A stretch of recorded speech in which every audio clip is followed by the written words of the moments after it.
പാണക്കാട് കുടുംബം ജീവിച്ചിരിക്കുന്ന കാലത്ത് കേരള മുസ്ലിങ്ങൾ ഭിന്നിക്കുന്നൊരവസ്ഥ ഒരിക്കലും മുന്നേ ഉണ്ടാവുകയില്ല എന്ന കാര്യം ഉറപ്പാണ്. അപ്പൊ നിങ്ങൾ ചോദിക്കും, നേരത്തെ എങ്ങനെ ഉണ്ടായി? പാണക്കാട്ടെ തങ്ങളെ എതിർത്തുകൊണ്ടാണ് മറ്റുള്ളവർ നേരത്തെ പോയത്. ഇപ്പൊ അവർ വളരെ സൈലന്റാണ്. അവർ ഈ പ്രശ്നത്തിലൊന്നും ഇടപെടുന്നില്ല. അവർ സുഖമായി ഗാലറിയിൽ നോക്കിയിട്ട് ഇങ്ങനെ കളി കാണുകയാണ്. കളി കാണുന്നവരോട് ഞങ്ങൾ പറയുന്നു, ഇത് കുടുംബകാര്യമാണ്, ഞങ്ങൾ നാളെ ഒന്നിച്ച് നിൽക്കും, നിങ്ങൾ നിരാശരാകേണ്ടി വരും. ഒരു കേരളത്തിലെ ഏതെങ്കിലും ഒരു സയ്യിദ് കുടുംബത്തിനെ മറ്റൊരു സയ്യിദ് കുടുംബത്തിനേക്കാൾ അവരാണ് പ്രധാനപ്പെട്ടവരെന്ന് പറയുന്നത് ജഹിലാണ്. തനി ജഹിലും ദീനില്ലായ്മയാണ്. ദീനിന്റെ ഇങ്ങനെ പറയാൻ പാടില്ല. ഇന്നാലിന്ന സയ്യിദ് കുടുംബം മറ്റു സയ്യിദ് കുടുംബങ്ങളെക്കാൾ പ്രധാനപ്പെട്ടതാണെന്ന് പറയുന്നത് ജഹിലാണ്, തനി ജഹിലാണ്. ഒരു വ്യക്തിയെ പറയാം, ഇന്നാലിന്ന വ്യക്തി ഏറ്റവും മാനായിരുന്നു, അങ്ങനെ പറയാം. എന്തുകൊണ്ട്? അത് ആ വ്യക്തിയുടെ സിദ്ധിയും കഷ്ടപ്പാടും അധ്വാനവും അള്ളാഹു കൊടുത്ത തൗഫീഖുമാണ്. സയ്യിദ് മുഹമ്മദ് അലി ശിഹാബ് തങ്ങൾ വലിയ മഹാനാണ്. കേരളം മുഴുവൻ ഞാൻ പ്രസംഗിച്ചില്ലേ, നല്ല മഹാനാണ്. പൂക്കയത്തങ്ങൾക്ക് ഔലിയപ്പാപ്പ് അള്ളാഹിന്റെ വലിയാണെന്ന് പറയാത്ത ഒരു പ്രസംഗവും ഞാൻ പൂക്കയത്തങ്ങളെ പറ്റി അറിഞ്ഞിട്ടില്ല. അത് ആ വ്യക്തിയാധിഷ്ഠിതമാണ്. അതേസമയത്ത് അഹ്ലുൽ ബൈത്ത് മുഴുവൻ ഒരുപോലെയാണ്. അഹ്ലുൽ ബൈത്തിനെ ഒരു ഭാഗത്തെ മറ്റൊരു ഭാഗത്തേക്കാൾ കൂടുതൽ ശ്രേഷ്ഠമാക്കുന്ന ഒരു ദീനിയായ പ്രമാണം എനിക്ക് കിട്ടിയിട്ടില്ല. അങ്ങനെ വന്നാൽ വലിയ അപകടം പിന്നീടുണ്ടാവും. ഇപ്പം സ്റ്റേജുമൊക്കെ കയറിയൊരു മുഴുവനും മറ്റുള്ള അഹ്ലുൽ ബൈത്തിനെ നിസ്സാരപ്പെടുത്തുന്ന രൂപത്തിൽ സംസാരിക്കുകയാണ്. അത് വലിയ അപകടം ക്ഷമിച്ചിട്ടു. അതേസമയത്ത് സയ്യിദ് സാദിഖ് അലി ശിഹാബ് തങ്ങൾ നമ്മുടെ നേതാവാണ്. അദ്ദേഹം സുന്നി വൽ സംഘം സംസ്ഥാന പ്രസിഡന്റാണ്, നമ്മുടെ നേതാവാണ്. ഇതിന്റെ പ്രശ്നമുള്ളത് നല്ല നേതാവ് തന്നെയാണ്. അത് സത്യം തന്നെയാണ്. താങ്കൾക്ക് ലഭിച്ച പദവിയാണ് ലീഗിന്റെ സ്റ്റേറ്റ് പ്രസിഡന്റ് സ്ഥാനം. കേരളക്കരയിലെ ദീനിന്റെ അധപ്പതനത്തിന്റെ തുടക്കമാണ് അത് എന്ന് അന്ന് ഞങ്ങൾ ആരും കരുതിയില്ല. കാരണം കൊടപ്പനക്കൽ തറവാട്ടിന് ഈ ഗതികേട് വരുമെന്ന് ആരും ഊഹിച്ചില്ല. പക്ഷേ പ്രതീക്ഷയ്ക്ക് വിപരീതം സംഭവിച്ചു. താങ്കൾ കാരണമായി കേരളത്തിലെ ദീനീ സ്ഥാപനങ്ങൾ നശിക്കുന്നു, പ്രവർത്തകർ തമ്മിൽ തല്ലുന്നു. എല്ലാവർക്കും പറയാനുള്ള കാരണം ഒന്നാണ്, കൊടപ്പനക്കൽ കുട്ടിയാണ് ലീഗിന് നേതൃത്വം കൊടുക്കുന്നത്. ഇത്തരക്കാരുടെ പാപത്തിന് അവർ തന്നെ മറുപടി പറയേണ്ടി വരും. തങ്ങളെ കാറൂനിനെയും ഫിറഔനെയും പാഠം പഠിപ്പിച്ച അള്ളാഹുവിന് ഭൂമുഖത്ത് ആരും വലിപ്പമേറുകയില്ല. ആ കാര്യം മുസ്ലിം ലീഗും മുസ്ലിം ലീഗിലെ ചില നേതാക്കളും കൂടി മനസ്സിലാക്കണം. ആർക്കെങ്കിലും വേണ്ടി ചെരുപ്പ് നക്കുന്ന രാഷ്ട്രീയ പ്രവർത്തകരെ മുസ്ലിം ലീഗിന്റെ പാരമ്പര്യത്തെ ചോദ്യം ചെയ്യുന്ന ഒത്താശകൾ ചെയ്തു കൊടുക്കാനും അയാളെ പിന്നിൽ നിൽക്കാനും ഏതെങ്കിലും ലീഗ് നേതാക്കൾ ഇനിയെങ്കിലും മുന്നോട്ട് വന്നിട്ടുണ്ടെങ്കിൽ അവരെങ്കിലും ഇത് മനസ്സിലാക്കണമെന്ന് അന്തസ്സോടുകൂടി പറയാൻ. ഇന്ത്യ മഹാരാജ്യത്ത് സമസ്ത കേരള ജംഇയ്യത്തുൽ ഉലമ നേടിയത് ലീഗിന് വേണ്ടി ദാസ്യപ്പണിയെടുത്തിട്ടല്ല, ലീഗിന് വേണ്ടി വോട്ട് പിടിച്ചിട്ടല്ല. ഈ രാഷ്ട്രീയ കുത്തൊഴുക്കിലും പതറാത്ത ചിതറാത്ത ആത്മീയ ആവേശമുള്ള ഒരു പടയണി ഈ സമൂഹം പ്രതിജ്ഞാബദ്ധമാണ്. SKSF-ന്റെ പ്രവർത്തകർ മഹാനായ ഉസ്മാൻ റളിയല്ലാഹു തആല അൻഹു ഭരണം നടത്തുന്ന കാലത്ത് ചരിത്രത്തിൽ അഭിപ്രായ വ്യത്യാസമുള്ള കാര്യമാണെങ്കിലും ചരിത്രം നമുക്ക് കാണാം. അബൂദർ റളിയല്ലാഹു തആല അൻഹു സിറിയയിലേക്ക് പോയി താമസിച്ചു. മുആവിയ റളിയല്ലാഹു തആല അൻഹുവിന്റെ ആഡംബര ജീവിതത്തിനെതിരെ പ്രതികരിച്ചു. മുആവിയ റളിയല്ലാഹു തആല അൻഹു പരാതിപ്പെട്ടു ഖലീഫയോട്. ഖലീഫ തിരിച്ചു വിളിച്ചു. ഉസ്മാൻ റളിയല്ലാഹു തആല അൻഹു അബൂദർ തങ്ങളോട് പറഞ്ഞു, നിങ്ങൾ എവിടെയെങ്കിലും മാറി താമസിച്ചു കൊള്ളണം. നീണ്ട ചരിത്രത്തിന്റെ ഗുളിക രൂപത്തിൽ നമുക്ക് കാണാം. അബൂദർ റളിയല്ലാഹു തആല അൻഹു റബദ എന്ന സ്ഥലത്ത് മക്കയിൽ നിന്ന് മദീനയിലേക്ക് പോകുന്ന വഴിക്ക് മദീനക്കടുത്ത റബദ എന്ന സ്ഥലത്ത് താമസിച്ചു. ഒറ്റയ്ക്ക് അവിടെ താമസിക്കുമ്പോൾ കൂഫയിൽ നിന്നും ഒരു ദിവസം ഒരു പ്രതിനിധി സംഘം വരുന്നു. സമസ്തയിൽ നിന്ന് പുറത്താക്കപ്പെട്ടവർക്ക് പിന്തുണ കൊടുത്തുകൊണ്ട് ഇവിടുത്തെ ചില രാഷ്ട്രീയ പാർട്ടിക്കാർ വന്നതുപോലെ, സമസ്ത കേരള ജംഇയ്യത്തുൽ ഉലമയിൽ നിന്നും വിഘടിച്ചവർക്ക് സഹായം കൊടുക്കാമെന്നതുപോലെ കൂഫയിൽ നിന്നും വന്ന പ്രതിനിധി സംഘം ബഹുമാനപ്പെട്ട അബൂദർ തങ്ങളോട് പറഞ്ഞു, അബൂദർ തങ്ങളെ, നിങ്ങൾ ഉസ്മാൻ റളിയല്ലാഹു തആല അൻഹുവുമായി പിണക്കത്തിലാണ്. കാരണം മുസ്ലിങ്ങളിൽ ഭിന്നത ഉണ്ടാവുകയാണ്, മുസ്ലിങ്ങൾ തമ്മിലടിക്കുകയാണ്, സംഘശക്തി തകരുകയാണ്. അത് കണ്ടുകൊണ്ട് ഏറ്റെടുക്കാൻ വന്നതുപോലെ റബദ എന്ന സ്ഥലത്ത് താമസിക്കുന്ന അബൂദർ റളിയല്ലാഹു തആല അൻഹുവിന്റെ സന്നിധാനത്തിലേക്ക് കൂഫയിൽ നിന്നും ആളുകൾ വന്നു. അവർ പറഞ്ഞു, ഞങ്ങൾ മുസ്ലിങ്ങളാണ്, ഞങ്ങൾ ഇസ്ലാമിന്റെ ഖലീഫയ്ക്കെതിരെ സമരസജ്ജരാണ്, നിങ്ങൾ നേതാവായി മുന്നിൽ നിൽക്കുമോ? മഹാനായ അബൂദർ റളിയല്ലാഹു തആല അൻഹു പറഞ്ഞ മറുപടി എന്താണ്? നിങ്ങൾ എന്താണ് മനസ്സിലാക്കിയത്? അബൂദറും ഉസ്മാൻ തങ്ങളും തമ്മിൽ അഭിപ്രായ വ്യത്യാസമുണ്ട്. ആ അഭിപ്രായ വ്യത്യാസം ഇസ്ലാമികമാണ്. കൂഫയിൽ നിന്ന് വന്ന പ്രതിനിധി സംഘം നേതാവാക്കി ഉയർത്താൻ വേണ്ടി ബഹുമാനപ്പെട്ട അബൂദർ തങ്ങളെ സോപ്പിട്ടപ്പോൾ, നിങ്ങൾ ഞങ്ങളുടെ നേതാവായാൽ മതി, കാര്യം ഞങ്ങൾ ഏറ്റുവെന്ന് പറഞ്ഞപ്പോ അബൂദർ റളിയല്ലാഹു തആല അൻഹു പറഞ്ഞ മറുപടി, വല്ലാഹി ലൗ അന്ന ഉസ്മാന സ്വലബനി അലാ ഖശബത്തിൻ, ഉസ്മാൻ റളിയല്ലാഹു തആല അൻഹു എന്നെ കൊണ്ടുപോയി ഒരു കുരിശിൽ തറക്കാൻ ഉത്തരവിട്ടുവെങ്കിലും അയാൾ എന്റെ നേതാവാണ്. അഭിപ്രായ വ്യത്യാസം വേറെ, ആ നേതാവിനെ ഞാൻ അംഗീകരിക്കും.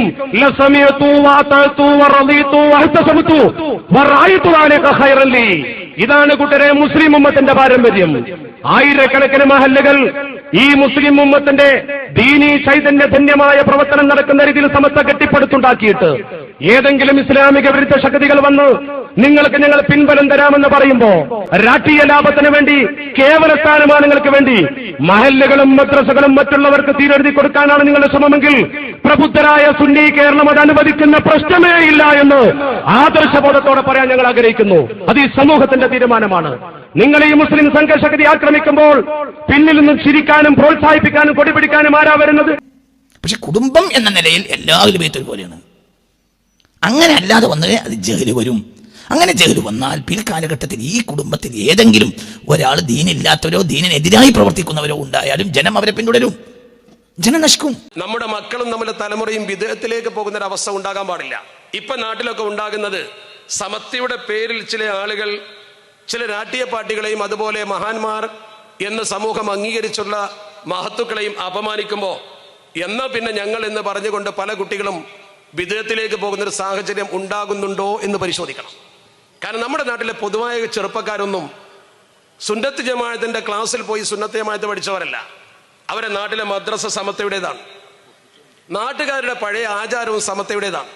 അതുകൊണ്ട് സുന്നിയായതുകൊണ്ടാണ് അവരെ മുമ്പിൽ നമ്മൾ അവരുടെ മനസ്സിനെ വേദനിപ്പിക്കുന്ന പ്രവർത്തനം ചെയ്യുമ്പോൾ സുന്നത്ത് ജമാഅത്ത് കൊണ്ടു നടക്കുന്ന ആളുകൾ ഇങ്ങനെയാണെങ്കിൽ എന്നൊരു ബോധം അവർക്ക് വന്നാൽ അപകടം വരും. വളരെ സൂക്ഷിക്കുകയും ശ്രദ്ധിക്കുകയും വേണം. വിദേഹത്ത് വളരുകയാണ് ചെയ്യുക. ഇത് പറഞ്ഞിട്ട് മനസ്സിലാവണില്ല. ആരാത് പറയുന്നത്? സ്റ്റേജ് കയറി വിളിച്ച് പറയാ വലിയ വലിയ വലിയ വലിയ കൂന്തുണ്ണികൾ. എന്താണ് ഇവരെ വിചാരം? ഇത് പറയുമ്പോൾ ഞാൻ ഈ തങ്ങന്മാർക്ക് എതിരാണ് നിങ്ങൾക്ക് തോന്നുന്നത്. ഞാൻ എങ്ങനെ എതിരാണ്? എൻ്റെ കയ്യിൽ പ്രശ്നം എന്താണ്? പ്രമാണമില്ലാത്തതുകൊണ്ടാണ്. എനിക്ക് ജിഫ്രി കബീല, ഷിഹാബി കബീല, സഖാഫ് കബീല, ഹാദി കബീല, എന്താ പറയുക റിഫായി കബീല, അതേപോലെ തന്നെ എന്താ പറയുക ബുഖാരി കബീല, ഇതൊക്കെ കേരളത്തിലെ കബീലകളാണ്. ഈ കബീലകളെല്ലാം അഹ്ഫാദുൻ നബിയിൽ മുസ്തഫ നബിയുടെ പേരക്കുട്ടികളാണ്. അവർക്കിടയിൽ എന്തെങ്കിലും ഒരു ഫർക്കുള്ളതായി എനിക്കറിവില്ല. എനിക്ക് വിവരമില്ല. ഞാൻ പ്രസംഗിച്ച ആളോട് തന്നെ വിറ്റേന്ന് നേരം വിളിക്കുമ്പോൾ ഞാൻ ഫോണിൽ ചോദിച്ചു, നിങ്ങൾ എന്താണ് ഈ പറഞ്ഞത്? എനിക്കത് മനസ്സിലായിട്ടില്ല. നിങ്ങൾക്ക് പ്രമാണമുണ്ടോ? പ്രമാണമില്ല. അങ്ങനെ വന്നല്ല പ്രശ്നം.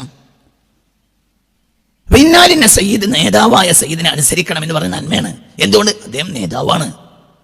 പക്ഷെ ഇന്നാലിന്റെ കബീല പ്രധാനപ്പെട്ടതാണെന്ന് പറയുന്നത് ജഹലാണ്. ഇന്നാലിന്റെ നാട്ടിൽ താമസിക്കുന്ന തങ്ങന്മാരാണ് ഏറ്റവും പ്രധാനപ്പെട്ടവർ എന്ന് പറയുന്നത് 100% ദീനില്ലായ്മയാണ്. തെറ്റാണത്. അത് മോശപ്പെട്ട കീഴ്വഴക്കുണ്ടാക്കും. തകർന്നു പോകുന്ന സമുദായം. ഈ കുടുംബത്തിലൊക്കെ ഇനി മോശപ്പെട്ടവരുണ്ടാവില്ല എന്ന് ആര് കണ്ടു? അള്ളാഹു കാത്തു രക്ഷിക്കട്ടെ. ഉണ്ടായാലോ? അപ്പൊ ജനം എന്താ പറയാ? അവർ പ്രധാനപ്പെട്ടവരല്ലേ? പിന്നെ വിവരമില്ലായ്മ പറയുമ്പോൾ ആ വിവരമില്ലായ്മ ഈ പേര് കൊണ്ട് ജനങ്ങൾ സ്വീകരിക്കും. അവർ ചെയ്യുന്നതെല്ലാം ദീനായി ജനങ്ങൾ മനസ്സിലാക്കും. ഇതൊക്കെ അധപ്പതനത്തിന്റെ കാലത്ത് അങ്ങനെ സംഭവിക്കുക. മലബാറിലെ മുസ്ലിമീങ്ങൾ അധപ്പതിക്കുകയാണ്. സമസ്ത ഉണ്ടായാലും സംസ്ഥാനം ഉണ്ടായാലും ലീഗ് ഉണ്ടായാലും കോൺഗ്രസ് ഉണ്ടായാലും മലബാറിലെ മുസ്ലിമീങ്ങൾ അധപ്പതിച്ചുകൊണ്ടിരിക്കുകയാണ്. ദീനിയായി അധപ്പതിക്കുകയാണ്. ഇതൊരു വേദന പറയാണ്, ഇതൊരു ദേഷ്യം പറയല്ല. നിങ്ങൾ എന്താണ് മനസ്സിലാക്കാത്തത്? എനിക്കത് വേദനയാണ് ഈ പറഞ്ഞത്. ഈ പ്രസംഗിച്ച വ്യക്തിയോട് പിറ്റേന്ന് നേരം വിളിക്കുമ്പോൾ ഞാൻ വിളിച്ചു ചോദിച്ചു, എന്താണ് നിങ്ങൾ ഈ പറഞ്ഞത്? നിങ്ങൾ ഇന്നാലിന്റെ വ്യക്തിയെ കുറിച്ച് പറയും. ആ വ്യക്തി മഹാനാണ്, ആർക്കാ സംശയമുള്ളത്? അവരനുസരിക്കണമെന്നല്ലേ എന്ത് സംശയമുള്ളത്? പക്ഷെ ഒരു കബീലയെ മറ്റുള്ള കബീലയേക്കാൾ പ്രധാനപ്പെടുത്തി പോയാൽ മറ്റുള്ള കബീലകളിൽ ദീന് പറയുന്നവരും ഈ കബീലയിൽ ദീനില്ലായ്മ പറയുന്നവരും വന്നാൽ ജനം ദീനിനെ നിസ്സാരവൽക്കരിക്കുകയും ദീനില്ലായ്മയെ ദീനായി മനസ്സിലാക്കുകയും ചെയ്യും. നമ്മൾ ജിഫ്രി തങ്ങളെ നമ്മൾ ബഹുമാനിക്കുന്നത് അദ്ദേഹം ജിഫ്രി ആയതുകൊണ്ടല്ല. ജിഫ്രി എന്ന നിലക്ക് അദ്ദേഹം എല്ലാ സയ്യിദും ഒരുപോലെയാണ്. ജിഫ്രി തങ്ങളെ ബഹുമാനിക്കേണ്ടി വരുന്നത് 2 നിലക്കാണ്. ഒന്ന്, അദ്ദേഹം ആലിമാണ്.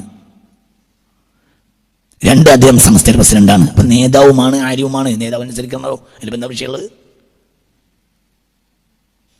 ഞാൻ പറഞ്ഞില്ലേ, ഞാൻ ഇതിനൊക്കെ എതിരാകാൻ എനിക്ക് പറ്റൂല. ഞാൻ സമസ്തക്കും ലീഗിനും എതിരായി വേറൊരു പാർട്ടി പോയി ചേർന്നാൽ എൻ്റെ ബാപ്പാൻ്റെ ഖബർ സിയാർത്ത് ചെയ്യാൻ പറ്റൂല. ബാപ്പ ഖബർ നടിയിട്ട് തല്ലും, എന്നെ ശപിക്കും. എൻ്റെ ബാപ്പ അധ്വാനിച്ചുണ്ടാക്കിയത് എൻ്റെ നാട്ടിലെ ലീഗും സമസ്തയും. നിങ്ങൾക്കൊക്കെ അറിയാലോ, ഞാനത് എൻ്റെ ബാപ്പയിൽ ഫനായ ഒരാളാണ്. ഞാൻ ലയിച്ചോയതാ. ഉപ്പ് വെള്ളത്തിൽ ഒഴുകുമ്പോലെ ഞാൻ എൻ്റെ ബാപ്പയിൽ ഒഴുകിപ്പോയിട്ടുണ്ട്. നിങ്ങൾക്കൊക്കെ അറിയാലോ. ഏത് തിരക്കാണെങ്കിലും ബാപ്പാക്ക് വേണ്ടി വരക്കണേ, അമ്മക്ക് വേണ്ടി വരക്കണേ എന്ന് പറയാതെ ഒരു പരിപാടി, ആയിരക്കണക്കായ പരിപാടി അവസാനിപ്പിച്ചിട്ടുണ്ടോ? നിങ്ങൾ പറയുന്നുണ്ടോ? ഇല്ല. ഏത് ചെറിയ മജ്‌ലിസ് ആണെങ്കിലും അവസാനം ഞാൻ തങ്ങൾ പറയുന്നത് ബാപ്പാക്ക് മകൻ വരക്കണം കേട്ടോ. ഈ ബാപ്പ എന്ന് പറഞ്ഞാൽ ഒരു നാട്ടിൽ ബഹുമാനപ്പെട്ട സമസ്തയും ലീഗും എൻ്റെ നാട്ടിൽ കിഴക്കൻ ഏറനാടിൽ ഉണ്ടായ ഏറ്റവും കഷ്ടപ്പെട്ട ഒരാളിൻ്റെ ബാപ്പയാണ്. എൻ്റെ ബാപ്പ ലീഗും സമസ്തയുമായ കാലത്ത് എൻ്റെ നാട്ടിൽ വേറെ ആളില്ല. പിന്നെ ബാപ്പയാൽ ഉണ്ടാക്കി കൊണ്ടുവന്നതാണ്, ബാപ്പയാൽ ഉണ്ടാക്കി വന്നതാണ് ബാക്കിയെല്ലാം. അപ്പൊ ഇതിനെതിരായി എനിക്ക് വേറെ സംഘടനയ്ക്ക് പോകാൻ പറ്റൂല, പിന്നെ ബാപ്പാന് മുന്നിൽ പോയി നിൽക്കാൻ പറ്റൂല, ഞാൻ ചെയ്യൂല. നിങ്ങൾ എന്തായാലും ചെയ്യൂല. ഞാൻ സമസ്തക്കെതിരോ ലീഗിനെതിരോ ആയ ഒരു സംഘടനയിൽ പോകൂല, ഒരിക്കലും പോകൂല. പിന്നെ ചില ആരോഗ്യകരമായ വിമർശനങ്ങൾ നടത്തുന്നത് എന്തുകൊണ്ട്? സമൂഹം തകർന്നു പോകുമ്പോൾ പറയേണ്ടത് നമ്മൾ കണ്ടുകൊണ്ട് പറഞ്ഞാൽ അത് സ്വീകരിക്കണം. അല്ലെങ്കിൽ ഇത് ഇവൻ ശത്രുത പറയല്ല, ഇവനും നമ്മളൊരാളാണെന്ന് മനസ്സിലാക്കണം. അത് മനസ്സിലാക്കാൻ നിങ്ങൾക്ക് എമ്പാടുണ്ടല്ലോ. ഞാൻ എൻ്റെ ജീവിതത്തിൽ ഏതെങ്കിലും ഒരു സംഘടന പോയിട്ടുണ്ടോ? ഞാൻ ഏതെങ്കിലും ഒരു ഗ്രൂപ്പിലേക്ക് പോയിട്ടുണ്ടോ? ഞങ്ങൾ വിളിച്ചില്ലെങ്കിൽ പുറത്തേക്കും, വിളിച്ചാകത്ത് കരിക്കും, വിളിച്ച ദേഷ്യമുണ്ടോ? ഇല്ല. വിളിച്ചിട്ടില്ലെങ്കിൽ പ്രശ്നമുണ്ടോ? ഇല്ല, ഒന്നുമില്ല. അള്ളാഹു റബ്ബാന സുബ്ഹാനഹു വ തആല രാജകുമാരനായിട്ടാണ് എന്നെ ജീവിപ്പിക്കണത്. എനിക്കെന്ത് പ്രശ്നമുള്ളത്? നിങ്ങൾക്കൊക്കെ അറിയാലോ എന്നെ. ഒന്നൊരു പ്രശ്നമില്ല, ഒരു പ്രശ്നമില്ലാത്ത ആളാണ് ഞാൻ. അള്ളാഹിന്റെ സഹായത്താൽ, റബ്ബിന്റെ തൗഫീഖാണ്. പിന്നെ ഈ പറയുന്നതിനെ നിങ്ങൾ ഗൗരവമായി മനസ്സിലാക്കണം. ഞാൻ പറഞ്ഞത് ഒരു വ്യക്തി ഉറങ്ങിയതോ ഒരു സമൂഹം തകർന്നതോ മനസ്സിലാക്കാൻ കഴിയില്ല.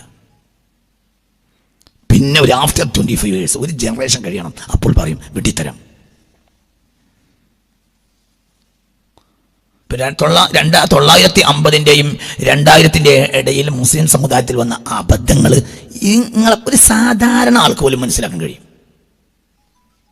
സാധാരണ അബദ്ധം ആലോചിച്ച അത് വേണ്ടില്ലായിരുന്നു, അങ്ങോട്ടാണ് നമ്മൾ ഇങ്ങനെ ആയത്. പീടി കുത്തിരിക്കുമ്പോൾ പറയും മനസ്സിലായില്ല. ഒരു 25 കൊല്ലം കഴിഞ്ഞാൽ, അതായത് ഈ 25 കൊല്ലത്തിനിടയിൽ ഒരു സമൂഹത്തിന് അധപ്പതനം നടക്കുന്ന സന്ദർഭത്തിൽ വരുന്ന കാര്യം ജീനിയസ് മനസ്സിലാക്കും, സാധാരണക്കാർക്ക് മനസ്സിലാക്കാൻ കഴിയില്ല. പിന്നെ 25 കൊല്ലം കഴിഞ്ഞാൽ ആരും പറയും, പീടിയ കൊല്ലം വിൽക്കുന്നവരും പറയും അന്നത് വേണ്ടില്ലായിരുന്നു, അന്നാ ഈ MS-നൊപ്പം പോയതാണ് നമുക്ക് പറ്റിയ പ്രശ്നം. ഒരു ഉദാഹരണം പറയാം. അന്നാ മന്ത്രിപ്പണി രാജിവെക്കേണ്ടില്ലായിരുന്നു, അന്നാ മന്ത്രിസ്ഥാനം സ്വീകരിക്കേണ്ടില്ലായിരുന്നു എന്ന് സാധാരണ പത്രവാർത്ത അറിയുന്നവന് വരെ ആ കാലം കഴിഞ്ഞാൽ പറയാൻ കഴിയും. പക്ഷെ അന്നത് പറഞ്ഞിട്ട് കാര്യമില്ല.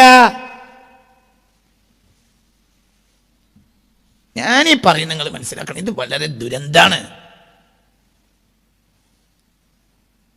നരകത്തുനിന്ന് രക്ഷപ്പെടാൻ നീ തന്നെ ശ്രമിക്കണം എന്ന് മുത്ത് മുഹമ്മദ് മുസ്തഫ സ്വന്തം മകളോട് പറഞ്ഞു.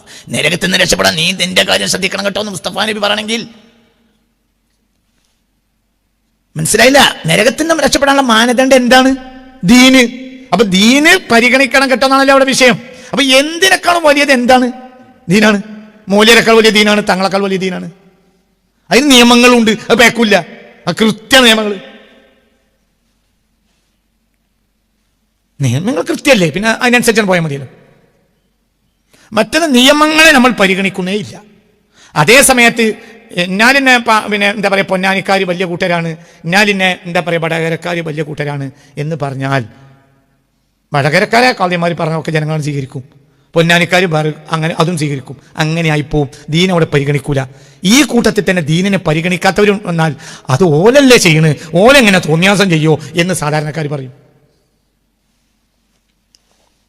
ഓല വാപ്പ ഔലിയപ്പ ആണ്, ഓല വാപ്പ ഔലിയപ്പ ഓലാരാ? ഒരാളെ ബാപ്പ വലിയായതുകൊണ്ട് അയാളെ വലിയാവൂലല്ലോ. വലിയായ ബാപ്പക്ക് അമുസ്ലിമായ മകൻ ഉണ്ടാവാലോ.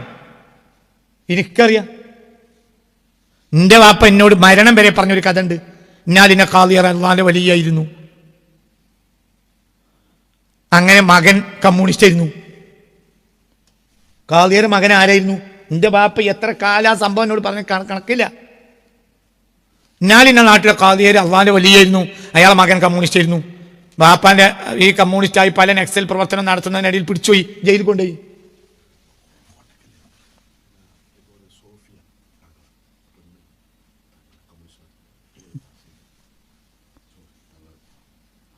പറഞ്ഞ നിങ്ങൾക്ക് മനസ്സിലായില്ലേ? ബാപ്പ വലിയാണ്, ഖാദിയരാണ്, വലിയാണ്. ഒരു കറാത്ത് പോലും ചെയ്യാത്ത വലിയാണ് ആര്? ഖാദിയരായ ബാപ്പ. പഴയ കാലത്തെ കഥ ബാപ്പ പറയാണ്. മകൻ കമ്മ്യൂണിസ്റ്റായി, നക്സലായി, പിടിച്ചുപോയി, ജയിലിലായി. മകൻ ജയിലിലായ കാലത്ത് ബാപ്പ മരിച്ചു. അങ്ങനെ ജയിലിൽ നിന്ന് വിട്ടതിന് ശേഷം വന്നപ്പോൾ ഒരു കൊള്ളി, ഒരു ബടിമൽ എന്ത് ചെയ്ത് ചുവന്ന് ശീല ചിറ്റി ഓടിയാക്കി. എന്നിട്ട് എന്തുമാ കുത്തി? ബാബായെ കബറുമായി കുത്തിയിട്ട് ഇൻക്ലാബ് സിന്ദാബാദ് പറഞ്ഞു പോയി. ആരെ മകൻ? വലിയന്റെ മകൻ. എൻ്റെ വലിയന്റെ മകൻ നന്നാവുന്നു എന്തുറപ്പാണ്? ഇത് നിങ്ങൾ രണ്ടാമതൊരു വ്യാഖ്യാനം വെച്ചത്. അപ്പോൾ മൂപ്പര് പറഞ്ഞപ്പോൾ മറ്റേ ഔലിയപ്പാപ്പാൻ ഞാൻ ആളെ മോശമാണ്. അങ്ങനെയല്ല ചങ്ങായി, ഇതിൻ്റെയൊക്കെ മായന. ബാപ്പ വലിയായി എന്നത് മകൻ സ്വീകരിക്കപ്പെടണം എന്നതിനുള്ള ന്യായീകരണം അല്ല. മകൻ ഒന്നാണോ? ദീൻ ഓരോരുത്തരും ഉണ്ടാക്കണം. കബീലൊക്കെ കണക്കന്നെയാണ്. എന്നാൽ ഈ അഹ്ലു ബൈത്തിന് വലിയ വില കൊടുക്കണം. ആ വില ഒരു അഹ്ലു ബൈത്ത് മറ്റൊരു അഹ്ലു ബൈത്തിനേക്കാൾ വ്യത്യസ്തൻ അല്ല. പിന്നെ അതൊക്കെ പറയുന്നതിന്റെ പിന്നിലല്ല. ഇപ്പം എല്ലാവരും സ്റ്റേജിൽ കയറി പറയാം എന്തായാലും പിന്നിൽ ലാഭം, ദുന്യാവിന്റെ ലാഭം ആഗ്രഹിക്കുന്ന താടിവാലന്മാരല്ലാതെ ഈ നോണ കേരളത്തിൽ ഇപ്പോൾ പറയുന്നില്ല. തനി താടിവാലന്മാർ, ദുന്യാവ് ആഗ്രഹിക്കുന്ന താടിവാലന്മാരല്ലാതെ ഈ നോണ പറയുന്നില്ല. അഹ്ലു ബൈത്തൊക്കെ റസൂലുള്ളാഹിന്റെ പേര് കുട്ടിയല്ലേ?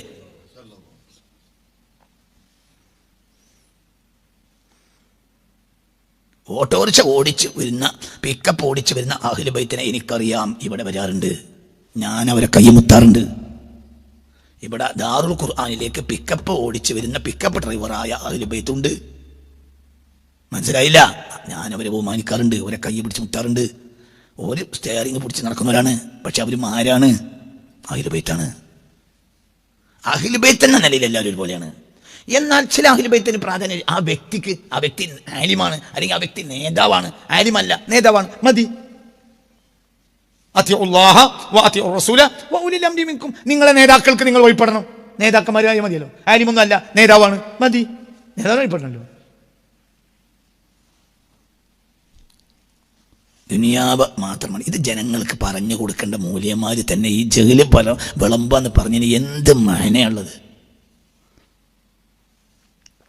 അങ്ങനെ വരുമ്പോൾ ചില വ്യക്തികൾക്കോ, ചില നാട്ടിലെ തങ്ങന്മാർക്കോ, ചില കബീലയിലെ തങ്ങന്മാർക്കോ, ആ കബീലക്കാർക്കോ, ആ നാട്ടിൽ ജനിച്ച തങ്ങന്മാർക്കോ നമ്മളൊരു പ്രാധാന്യം പ്രത്യേകിച്ച് കൊടുത്തു കഴിഞ്ഞാൽ ആ കൂട്ടത്തിൽ വരുന്ന ജഹലുകളെ ഇൽമായും ദീനായും സാധുക്കളായ ജനങ്ങൾ മനസ്സിലാക്കും. അത് ദുരന്തമാണ്. നബി കുടുംബത്തെ ബഹുമാനിക്കണം. അതുകൊണ്ട് തങ്ങന്മാരെ ബഹുമാനിക്കണം. തങ്ങളാണെന്ന നിലക്ക് ബഹുമാനിക്കണം. ചിലപ്പോൾ തങ്ങളെടുത്ത് കുറ്റം വന്നാലും തങ്ങളാണെന്ന ആദരവ് കൊടുക്കണം. അതേസമയത്ത് ഏതെങ്കിലും ഒരു തങ്ങൾ വിവരമില്ലാതെ ഏതെങ്കിലും വിവരക്കേട് പഠിപ്പിക്കുകയോ വിവരക്കേട് പറയുകയോ വിവരക്കേടിന് പ്രചോദനം നൽകുകയോ ചെയ്താൽ അത് മുസ്ലിമീക്ക് സ്വീകരിക്കാൻ പറ്റൂല.